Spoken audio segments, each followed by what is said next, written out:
તમે ઉજ્જૈન દર્શન કરવા જાઓ એમપીમાં, મધ્યપ્રદેશમાં, એટલે ઇન્દોર આવે.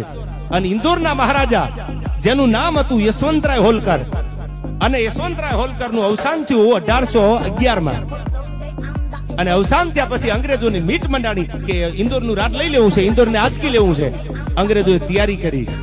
આયા કોઈ હતું ને યુદ્ધ કરવા માટે. 22 વર્ષની ઇન્દોરના મહારાજાની દીકરી હતી. એને ખબર પડી કે અંગ્રેજો આવે છે યુદ્ધ કરવા માટે, એટલે સેનાપતિને બોલાવીને એટલું કીધું. આમ તો લોક સાહિત્યનો બહુ જૂનો એક દોહો છે, મેં જેસલમેરીની ભટિયા અમારા કુળનો એક સ્વભાવ, બેટા રણ જૂજી મરે અન બેટી સડાવે કાકા તું જેસલમેરીની ભટિયા અમારા કુળનો એક સ્વભાવ. દીકરો ન હોય, ભાઈ ન હોય, બાપ ન હોય તો દીકરી હાથમાં વિરાંગના બનીને તલવાર લઈ લે.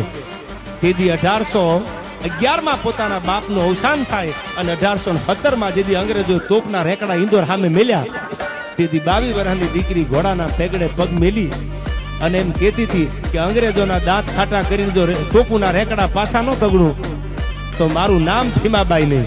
અને ઇતિહાસ એનો ગવાહ છે. 22 વર્ષની દીકરી ઘોડાના પેગડે પગ દીધા. અને આ બાજુ 1817ના યુદ્ધમાં 1857નો પહેલો વિપ્લવ, જેમાં ઝાંસીની રાણી લક્ષ્મીબાઈ લડ્યા, એની પહેલાની લડાઈ. અને એમાં ભીમાબાઈ નામની એમપીમાં, મધ્યપ્રદેશમાં ઇન્દોરના મહારાજા યશવંતરાય હોલકરની દીકરી અંગ્રેજોની સામે જે લડી છે, ઇતિહાસ તમે વાંચી લેજો. આજે સાહેબ જેને ઇતિહાસ લખ્યો છે